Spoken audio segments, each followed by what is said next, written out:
Imagine करो तुम अपने जेई एडवांस का पेपर दे रहे हो और तुम्हारे सामने एक ऐसा सवाल आया जिसमें जो कॉन्सेप्ट्स अप्लाई हो रहे हैं, जो इक्वेशंस अप्लाई हो रही हैं, वो तुम्हें बहुत अच्छे से पता है। तो नेचुरली हम उस सवाल पर तुरंत कूद जाएंगे। बट व्हाट इफ उस सवाल में जो चीजें रिक्वायर्ड थी वो तुम्हें आती हैं, फिर भी तुम उस क्वेश्चन को ना कर पाओ। ये एक जेई एस्पिरेंट के लिए सबसे वर्स्ट फीलिंग होती है कि पेपर देते हुए जिस सवाल को वो कर सकता था फिर भी वो नहीं कर पाता। और आज की वीडियो में हम कुछ ऐसा ही सवाल देखने वाले हैं। इस सवाल को पढ़कर तुम्हें तुरंत कॉन्फिडेंस आएगा कि मैं तो ये सवाल सॉल्व कर सकता हूँ, मुझे इसके कॉन्सेप्ट भी पता है, मुझे इनकी इक्वेशंस भी पता है। बट फिर भी 90% लोगों का ये सवाल सॉल्व नहीं हो पाएगा। तो सबसे पहले मुझे ये बताओ कि तुमने कभी कुछ ऐसा एक्सपीरियंस किया है? क्या तुम्हारे साथ कभी ऐसा हुआ है कि तुम्हारा कोई फेवरेट चैप्टर हुआ या फिर कोई ऐसा कॉन्सेप्ट हुआ जो तुम्हें बहुत अच्छे से आता है, फिर भी एग्जाम में कोई ऐसा सवाल आ गया जो तुम सॉल्व नहीं कर पाए? ऑलराइट, आई होप तुमने अपना एक्सपीरियंस बताया होगा। अब अपन बढ़ते हैं सवाल की तरफ। तो फिर से वीडियो को पॉज कर सकते हो, पहले तो सवाल को खुद पढ़ने का ट्राई करो। एंड मुझे इस बात का कॉन्फिडेंस है कि सब लोग इस सवाल को करने वाले हैं, बिकॉज सवाल दिखने में काफी आसान लग रहा होगा तुम्हें। बट मैं स्टिल गारंटी दे सकता हूँ कि तुम्हारा जो फाइनल आंसर आएगा वो करेक्ट आंसर से मैच नहीं करने वाला। बट इट्स ओके, इस वीडियो का जो पर्पस है वो यही है, तुम्हें ऐसे कैटेगरीज के सवाल से इंट्रोड्यूस करवाना एंड तुम्हें इनके पीछे जो कॉन्सेप्ट्स लग रहे हैं वो सिखाना। ऑलराइट, अब आई थिंक तुमने अटेम्प्ट कर लिया होगा। पहले तो मुझे शेयर करो कि तुम्हारे इस सवाल में क्या अप्रोच थी एंड तुमने क्या डिफिकल्टी फेस करी। ऑलराइट, तो अब शुरुआत करते हैं इसके सोल्यूशन के साथ। तो क्वेश्चन की लैंग्वेज बड़ी सिंपल है। तुम्हारे सामने एक स्मूथ हेमिस्फीयर है जिसके ऊपर एक पार्टिकल है जो इस तरीके से कुछ मूव कर रहा है। हमारा जो हेमिस्फीयर वो फिक्स्ड है, याद रखना, यहाँ पर लिखा हुआ है अच्छे से, डज नॉट मूव और रोटेट, कहीं भी फ्रिक्शन नहीं है। तो हमसे पूछा है कि इस पार्टिकल की जो एजीम्यूथल वेलोसिटी है वो कब मैक्सिमम होगी और उसकी वैल्यू क्या होगी। तो सबसे पहले बहुत इंपॉर्टेंट चीज ये है कि एजीम्यूथल वेलोसिटी का मतलब क्या होता है। अब मैं थोड़ा सा इसको इंट्रोड्यूस कर देता हूँ। अगर किसी को पता है ऑलरेडी कि एजीम्यूथल वेलोसिटी क्या होती है तो वो ये वाले सेक्शन को स्किप करके आगे वाले सेक्शन में मूव फॉरवर्ड कर सकता है। ऑलराइट,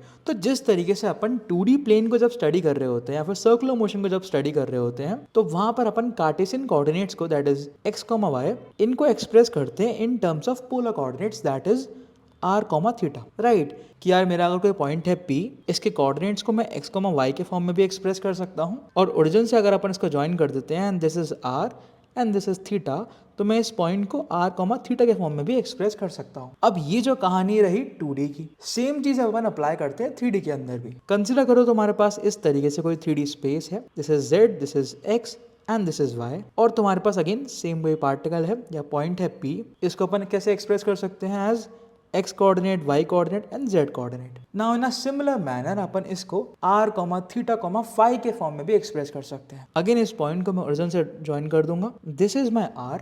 बट इस केस में जो r होगा वो z से अलग एंगल बना सकता है, y से अलग एंगल बना सकता है एंड x से अलग एंगल बना सकता है। जो एंगल वो z से बना रहा है उसको अपन बोलते हैं थीटा। अब यहाँ पर अपन क्या करते हैं, इस r वेक्टर का प्रोजेक्शन लेते हैं इन दिस xy प्लेन। ये जो कंपोनेंट हो जाएगा this is my r cos theta and similarly इसके परपेंडिकुलर कंपोनेंट जो रहेगा वो जो x और y प्लेन में होगा कुछ इस तरीके से, this will be my r sin theta. अब ये जो r sin थीटा है ये x एक्सिस से जो एंगल बनाता है, दिस एंगल, इसको अपन बोलते हैं phi and that is azimuthal angle. And इसके डायरेक्शन में जो वेलोसिटी होती है कुछ इस तरीके से, इसको अपन बोलते हैं एजीम्यूथल वेलोसिटी। ऑलराइट, सो यही सेम चीज अप्लाई हो रही है हमारे सवाल के अंदर भी कि जो हमारा पार्टिकल है जो इस तरीके से मूव कर रहा है, अगर अपन इसको कन्वर्ट करते हैं इन स्फेरिकल कोऑर्डिनेट्स, तो suppose this is my z axis, कुछ ये हो गई मेरी x axis and this is my y axis. So now you can understand कि जो पार्टिकल इस तरीके से मूव करेगा ये हमारा रहेगा v phi, दैट इज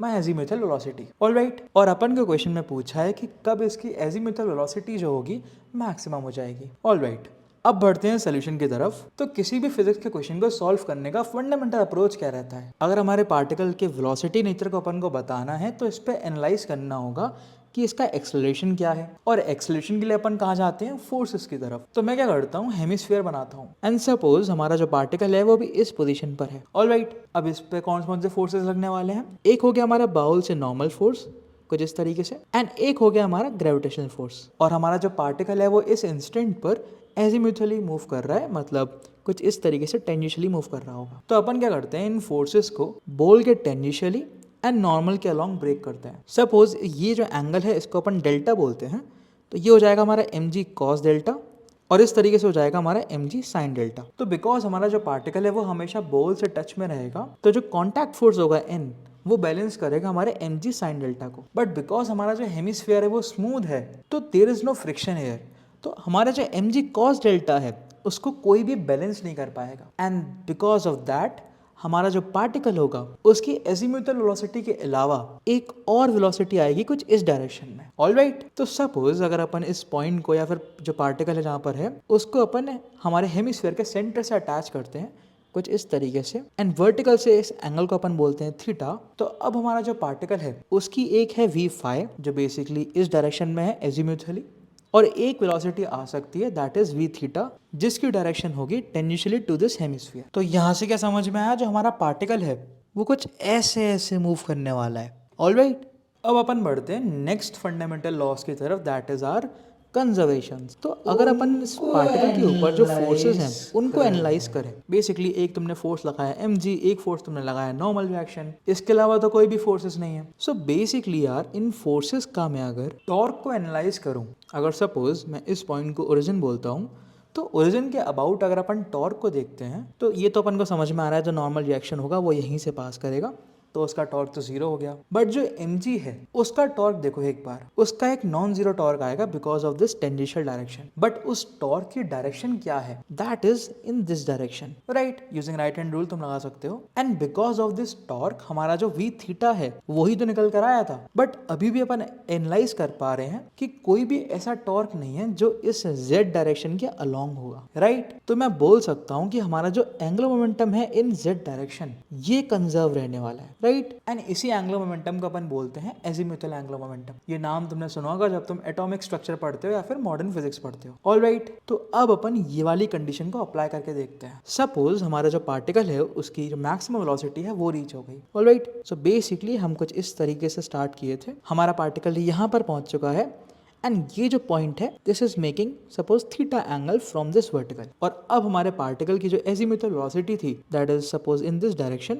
ये हो चुकी है v मैक्स। थोड़ी देर के लिए मैं इसको v नॉट बोल रहा हूँ और यही अपन को निकालनी भी है। एंड सपोज उस पोजीशन पर हमारा जो पार्टिकल है उसकी कुछ v थीटा भी है। ऑलराइट, तो अब अगर अपन एंगुलर मोमेंटम कंजर्व करें तो इनिशियल एंगुलर मोमेंटम अपना कितना है, अगेन याद रखना किस डायरेक्शन में अपन कंजर्व कर रहे हैं, अपन z कैप के अलोंग कंजर्व कर रहे हैं। तो LZ इनिशियली कितना था, बेसिकली जब इनिशियल पोजीशन थी जब हमारा पार्टिकल टॉप पर था एकदम, तो ये जो डिस्टेंस थी पार्टिकल की दिस वाज जस्ट r। तो सिंपली हमारा जो एंगुलर मोमेंटम होगा तुम r क्रॉस p से निकाल सकते हो, that will be equal to mvr। Alright, so this is our initial angular momentum that was mvr। अब हमारा जो फाइनल एंगुलर मोमेंटम है जो इस पोजीशन पर अपन को निकालना है अगेन इन z डायरेक्शन, ये कितना हो जाएगा, this is just my mv max into ये वाला डिस्टेंस। राइट, बिकॉज अगर तुम r क्रॉस p करोगे तो तुम्हें यही मिलेगा। सो बेसिकली इसकी लेंथ कितनी हो जाएगी, this is equal to r into sine theta. Right, so mv max r into sine theta. तो यहाँ से हमारे पास एक कंडीशन निकल कर आई कि v max is equals to v upon sine theta. Alright, अब अपन बढ़ते हैं सेकंड कंजर्वेशन की तरफ। अगेन बिकॉज कहीं भी नॉन कंजर्वेटिव फोर्सेस नहीं है, कहीं भी ऐसे फोर्सेस नहीं है जिसका वर्क डन आ सकता है, तो हमारे सिस्टम की एनर्जी भी कंजर्व रहने वाली है। ये तो यार इतना बड़ा ब्रह्मास्त्र है कि हर सवाल में यूज हो जाता है। तो अब अगर अपन एनर्जी कंजर्व करते हैं तो इनिशियल एनर्जी कितनी थी हमारी, again in terms of kinetic and potential. So initial kinetic energy was mv square. Potential energy के लिए अपन क्या करते हैं, टॉप पर जो हमारी पोटेंशियल एनर्जी थी इसको जीरो बोल देते हैं। So basically potential energy zero हो गई, रेफरेंस पॉइंट है कोई भी ले सकते हैं। तो फाइनल एनर्जी कितनी होने वाली है kinetic, that is half m v phi square जिसको अपन ने v नॉट बोला हुआ था, this is just v not square plus हमारी उस इंस्टेंट पर थीटा वेलोसिटी भी हो सकती है that is R v theta square. Alright, और कोई डायरेक्शन नहीं है वेलोसिटी की, प्लस हमारी पोटेंशियल एनर्जी कितनी हो जाएगी, बेसिकली ये जो डिस्टेंस है this vertical distance is just r cos theta. Alright, so potential energy हो जाएगी मेरी minus mg r cos theta. याद रखना अपन ग्रेविटी की तरफ जा रहे हैं, बेसिकली नीचे की तरफ जा रहे हैं, इसलिए यहाँ पर माइनस साइन आया है। तो थोड़ा सा इक्वेशन को अगर अपन करेक्टली लिखते हैं तो this is half mv square plus mgr cos theta is equals to हमारी फाइनल काइनेटिक एनर्जी। ऑलराइट, अब जितने लोगों ने भी सवाल सॉल्व किया होगा ना यार वो इस इक्वेशन तक पहुंच गए होंगे, उन्होंने ये वाली इक्वेशन भी करेक्टली लिखी होगी, उन्होंने ये वाली कंडीशन भी करेक्टली लिखी होगी, और यही वो एक्चुअली पॉइंट ऑफ रियलाइजेशन होगा कि यार इस सवाल में कुछ ना कमी है जिसकी वजह से अपन इसको सॉल्व नहीं कर पा रहे। बिकॉज यहाँ पर अगर तुम देखते हो तो थीटा एक वेरिएबल हो गया, v थीटा एक वेरिएबल हो गया, v नॉट वेरिएबल हो गया, बट इक्वेशंस हमारे पास अभी भी दो ही हैं। दैट मीन्स एक और ऐसा की कॉन्सेप्ट लगना है यहाँ पर, उसके बाद ही हम इस क्वेश्चन को सॉल्व कर पाएंगे। एंड वो की कॉन्सेप्ट आएगा जब अपन इस कंडीशन को बहुत अच्छे से ऑब्जर्व करते हैं। क्वेश्चन में हमसे पूछा है कि मुझे बताओ कि मैक्सिमम एजीमुथल वेलोसिटी कब हो सकती है, राइट। बेसिकली अपन को मैक्सिमम ही निकालनी है। तो बेसिकली इस कंडीशन को अगर तुम ध्यान से देखते हो, मुझे अगर वी मैक्स चाहिए तो वी मैक्स कब आ सकता है, जब हमारा साइन थीटा जो होगा वो मिनिमम होगा, राइट। और साइन थीटा के लिए मिनिमम कब होता है, जब हमारा जो थीटा होगा this should be minimum. Got it. तो अब एक बार एनालाइज करो कि मिनिमम थीटा का मतलब क्या है। जब अपन बोलते हैं कि हमारा जो थीटा है मिनिमम हो गया, दैट मीन्स हमारा जो पार्टिकल है वो अब और ज्यादा नीचे नहीं जा सकता, बिकॉज जैसे ही वो ऐसे और चले गया तो थीटा और कम हो जाएगा। But for maximum azimuthal velocity हमारा थीटा मिनिमम होना चाहिए। दैट मीन्स जिस इंस्टेंट पर हमारी एजिमुथल वेलोसिटी मैक्सिमम होगी उस इंस्टेंट पर हमारी वी थीटा 0 होनी चाहिए। Got it. और बिकॉज ये और कम नहीं हो सकता, ये मिनिमम पहुंच चुका है, दैट मीन्स हमारा डी थीटा डी टी 0 होना चाहिए, because this is the condition for minimum theta. And that means हमारा वी थीटा 0 होना चाहिए। Alright, because V theta is nothing but R into D theta D T. And this is the key observation या key concept इस question को solve करने की। Because अब हमारे पास जो हमारा एक और वेरिएबल अटक रहा था वो एलिमिनेट हो गया एंड दिस इज जस्ट 0। अब हमारा क्वेश्चन सॉल्व होने वाला है बिकॉज दो वेरिएबल्स हैं एंड दो इक्वेशंस हैं, अपन इसको बहुत अच्छे से सॉल्व कर सकते हैं। बट अभी भी इस क्वेश्चन के अंदर थोड़ा सा और ट्रिकीनेस है, बिकॉज जब तुम यहाँ पर थीटा की वैल्यू सब्स्टिट्यूट करोगे तो तुम्हारे पास एक इक्वेशन बन जाएगी V0 6 में, V0 4 में और V0 स्क्वायर में, और एक कांस्टेंट क्वांटिटी भी होगी। अब ये इक्वेशन ना ही क्यूबिक है ना ही क्वाड्रेटिक है, तो इसको सॉल्व कैसे करेंगे। And for that you need just a mathematical manipulation. यहाँ से अपन क्या करेंगे, साइन थीटा की वैल्यू निकालेंगे। So sine theta is equals to V upon V0, और वहां से हमारे पास cos थीटा कितना आ जाएगा, दिस एक्सप्रेशन। अब ये वाला जो एक्सप्रेशन है वो अपन को इस इक्वेशन में रखना है बहुत, बट थोड़ा सा अलग तरीके से रखना है। बेसिकली अपन क्या करते हैं, ये वाले साइड को एक साइड रखते हैं। So this is just 2gr cos theta that is equal to this expression. यहाँ से मैंने m को एलिमिनेट कर दिया और 2 को पूरे इक्वेशन में मल्टीप्लाई कर दिया है। अब अपन क्या करेंगे, इस इक्वेशन का स्क्वायर ले लेंगे दोनों side. So left hand side में क्या हो जाएगा, 4g square r square cos square theta. cos square theta को अपन यहाँ से निकाल सकते हैं, that is 1 minus we upon V0 का whole square, this expression. And this is equal to V0 square minus V square का पूरे का स्क्वायर। ऑलराइट, अब किसी ने अगर ये वाला स्क्वायर को ओपन कर दिया तो उसको सेम ही पैटर्न मिलने वाला है, दिस एक्सप्रेशन, और यहाँ से वो सॉल्व नहीं कर पाएगा। तो यहाँ पर अपन को ट्रिकीनेस क्या रखनी है कि अपन को V0 स्क्वायर जो है यहाँ से कॉमन ले लेना है। So basically what happen is कि जैसे ही अपन ने V0 स्क्वायर कॉमन लिया, सो दिस इज जस्ट V0 की पावर 4 बिकॉज बाहर 2 था, and this is 1 minus we upon V0 square. Alright, अब this is square and this is just single power.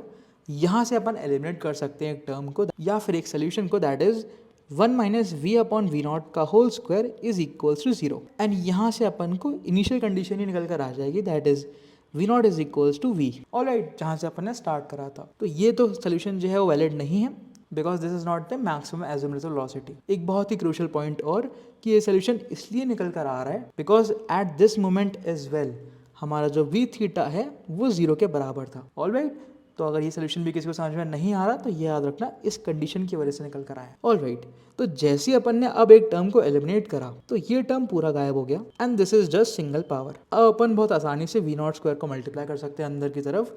तो अब तुम्हारे पास V0 स्क्वायर में एक क्वाड्रेटिक बन जाएगी, और उसके अगर तुम रूट्स निकालोगे तो जो मैं फाइनल सोल्यूशन लिख रहा हूँ यहाँ पर, फाइनली उसके बाद तुम्हारे पास जो आंसर आएगा that is equal to this expression. Alright, एक चीज और, जब तुम इस इक्वेशन को सॉल्व करोगे तो यहाँ पर ना एक माइनस वाला सोल्यूशन भी निकल कर आएगा, बट वो सोल्यूशन वैलिड नहीं रहेगा बिकॉज ये जो टर्म है ये हमेशा v स्क्वायर से बड़ा है, और अगर ये v स्क्वायर से बड़ा है तो हमारे पास स्क्वायर रूट के अंदर नेगेटिव आ जाएगा, दैट इज इमेजिनरी सोल्यूशंस, तो वो अपन को कंसिडर नहीं करना। ऑलराइट, तो यहाँ पर अपन को सिर्फ प्लस वाला सोल्यूशन ही लेना है and this will be our final answer. Alright, I hope बड़ा मजा आया होगा सोल्यूशन देखकर और सवाल को देखकर, बिकॉज सवाल बड़ा ही इंटरेस्टिंग था और एक नई चीज जानने को मिली होगी कि एजिमुथल वेलोसिटी क्या है, और वो डेफिनेटली वो फीलिंग भी आई होगी कि यार सवाल को आते हुए भी, सारी चीजें पता होते हुए भी अपन इस सवाल को सॉल्व नहीं कर पा रहे। ऑलराइट, अब एक बहुत ही इंपॉर्टेंट बात मैं शेयर कर देता हूँ कि अगर तुम ऐसे सवाल की प्रैक्टिस करना चाहते हो और ऐसे सवाल के साथ कंफर्टेबल होना चाहते हो, देन हमारा जो SO60 कोर्स है उसको जरूर चेकआउट करो।